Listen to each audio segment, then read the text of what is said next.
کہ جب حضور مسجد نبوی سے باہر نکلتے ہیں تو آگے حضرت عمر و ابو بکر رضی اللہ تعالی عنہما کھڑے ہیں، چہرے کے اوپر عجیب اداسی ہے۔ کہا عمر ابو بکر اس وقت کیوں کھڑے ہو؟ عرض کی حضور بھوک نے گھر میں ٹکنے نہیں دیا، ہم نے چاہا حضور کا چہرہ دیکھ لیں تو کچھ پیاس بجھ جائے، کچھ بھوک مٹ جائے۔ حضور نے فرمایا میرا حال بھی یہی ہے، جس چیز نے تجھے گھروں سے نکالا ہے وہی چیز مجھے گھر سے نکال لائی ہے۔ چلتے ہوئے حضرت ابو ایوب انصاری کے گھر کے قریب سے گزرے،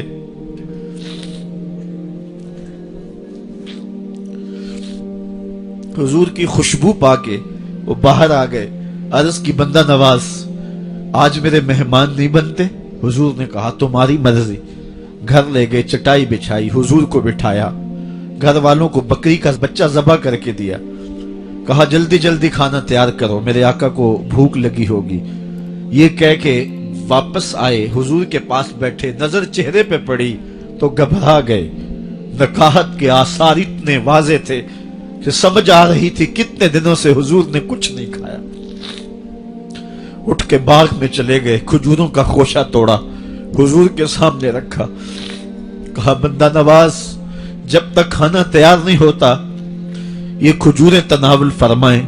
تھوڑی دیر کے بعد کھانا دسترخوان پہ لگ گیا، حضور سے عرض کی گئی حضور آئیں کھانا تناول کر لیں۔ حضور نے دسترخوان پر تشریف فرما ہو کر کے حضور نے کپڑا اٹھایا تو حضور نے جب دیکھا کہ کھانا ہے تو حضور نے ایک روٹی لی اور چند بوٹیاں اٹھائیں اور ایک خادم کو بلا کر کے کہا جاؤ ہمارے گھر دے آؤ، میری بیٹی فاطمہ کتنے دنوں سے بھوکی۔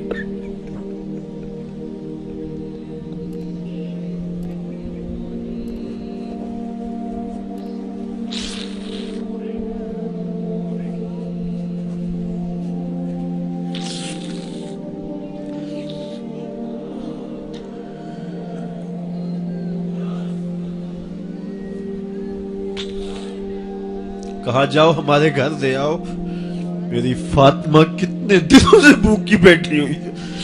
مال کے کونین ہیں گو پاس کچھ رکھتے نہیں، دو جہاں کی نعمتیں ہیں ان کے خالی ہاتھ میں۔ آپ کو پتا ہوگا کہ جب میرے رسول کا انتقال ہوا ہے، حضور کا وصال ہوا ہے، تو حضور کی ایک زرہ ایک یہودی کے گھر میں گروی رکھی ہوئی تھی، حضور نے زرہ رکھ کر کے اس سے قرض لیا ہوا تھا۔ یہ اسلام کی غربت کی کہانی ہے، اور پھر اللہ نے اسلام کو امارت کے رنگ بھی دیے۔ آؤ تمہیں کہانی سناؤں، حضرت عدی بن حاتم روایت کرتے ہیں، صحیح بخاری میں روایت ہے۔ یہ حاتم تائی کے بیٹے ہیں، کہتے ہیں میں حضور کی خدمت میں حاضر ہوا، ایک شخص آیا کہنے لگا حضور غربت نے میرا برا حال کر دیا ہے، اور اس نے شکایت کی غربت کی، پسماندگی کی اور اپنی معاشی بدحالی کی۔ پھر ایک شخص آیا کہنے لگا حضور میرے پاس دولت تو ہے لیکن میں نے جس منزل پہ جانا ہے راستہ پر خطر ہے، تو میرے لیے کیا حکم ہے کہ میں کیسے راستہ طے کروں؟ تو یہ دو لوگوں نے یہ باتیں کی تو حضرت عدی کہتے ہیں کہ حضور نے روئے سخن میری جانب موڑا اور میری جانب مخاطب ہو کے کہا عدی تو نے ہیرا دیکھا ہے؟ عدی کہتے ہیں میں نے عرض کی حضور دیکھا نہیں، سنا ہے، ہیرا یہ شہر ہے عراق کا۔ تو حضور نے فرمایا عدی تو نے ہیرا دیکھا ہے؟ میں نے کہا نہیں حضور دیکھا نہیں، اس کا تذکرہ سنا ہے۔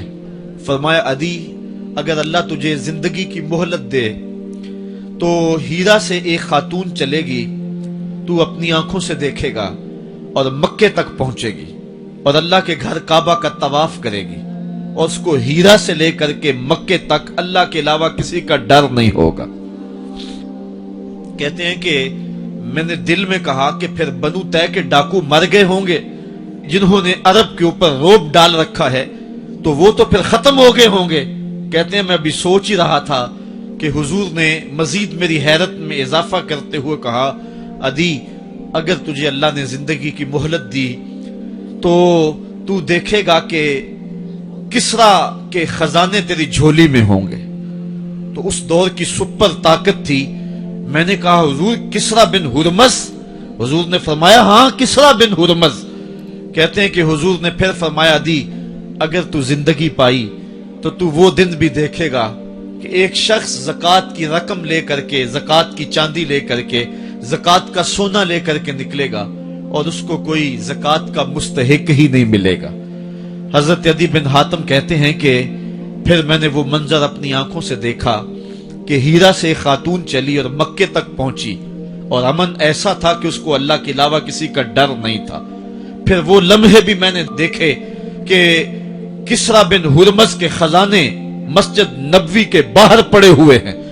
तो कहते हैं तीसरी चीज मैं देख ना सका और मैंने लोगों को कहा कि ये मैं तो नहीं देख सका, मेरी शायद जिंदगी वफा न करे, और अगर तुम्हारी जिंदगी वफा करे तो तुम देखना मेरे आका ने जो फरमाया था 2 बातें तो पूरी हो गई हैं और तीसरी बात तुम देख लोगे।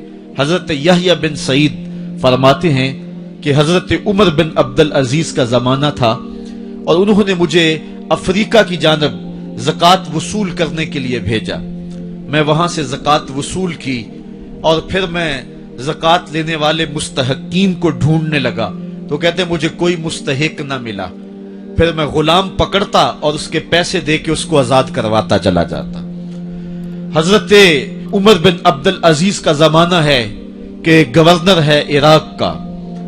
वो हजरत उमर बिन अब्दुल अजीज को लिखता है कि इतनी रकम है, इसका क्या करना है। तो उमर बिन अब्दुल अजीज कहते हैं रकम लेके यहां ना आना, वहां इराक के लोगों में बांट दो, जो ज़कात के मुस्तहिक हैं उनको तकसीम कर दो। तो गवर्नर लिखता है जो मुस्तहिक है उनको दे दी, अब कोई मुस्तहिक नहीं रहा तो मैं क्या करूं। तो हजरत उमर बिन अब्दुल अजीज कहते हैं जो मकरूज हैं उनका कर्ज उतार दो। तो कहते हैं कि हाँ कर्ज भी मैंने उतार दिया है, रकम फिर भी बच रही है, क्या करूं। तो हजरत उमर बिन अब्दुल अजीज ने फिर लिखा जो शख्स शादी करना चाहते हैं उनका हक मेहर अदा कर दो। मैंने कहा कि वो भी कर दिया है, रकम फिर भी बच गई, अब क्या करूं। तो हजरत उमर बिन अब्दुल अजीज ने मुझे लिखा कि जो गैर मुस्लिम हैं जिन्होंने टैक्स दिया हुआ है, जितना टैक्स दिया है उससे दुगने पैसे उनको कर्जे में दे दो और उनको कहो जाओ इसका कारोबार करो, खेती बाड़ी करो, और साथ उन्हें यह भी कह देना कर्ज की फिक्र ना करना और ज्यादा इसमें परेशान ना होना, जब दे सकोगे दे देना। ये दौर भी फिर इस्लाम ने देखा और ये घड़ियां भी देखी जब चिथड़े पहने हुए थे, जब पैबंद लगे लिबास पहने थे, जब पेट में डालने के लुकमा भी नहीं था। अल्लाह का दीन उस वक्त भी गालिब था और जब गलियों के अंदर रेशम बिखरा हुआ होता था कोई उठाने वाला नहीं था, दीन उस वक्त भी गालिब था। दीन का गालिब होना या ना होना इसका ताल्लुक जो है वो मालो दौलत से नहीं है। इकबाल कहता है कि जवाल बंदाए मोमिन का बेजरी से नहीं, मोमिन का जवाल बेजरी से नहीं है बल्कि इसका सबब कोई और है। वो सबब ढूंढना है कि हम दुनिया में रुस्वा होके क्यों रह गए, हम जमाने के सामने तमाशा क्यों बन के रह गए। आज नबी की उम्मत पूरी कायनात में रुस्वा होके क्यों रह गई। आज हमारा तमाशा देखा जा रहा है, आज भूखे कुत्तों को हमारी बेटी और बहनों के ऊपर छोड़ा जा रहा है और उसका तमाशा देखा जा रहा है। क्या हमने ये दिन भी देखने थे। हमने सुराग लगाना है। दौलत की किल्लत और कसरत ये सानवी चीजें हैं। हमने तारीख में देखा है हम कभी माली तौर पे कमजोर थे, रुस्वा नहीं हुए हैं। माल ज्यादा हो गया, रुस्वा नहीं हुए हैं। रसवाई के सबब कोई और हैं।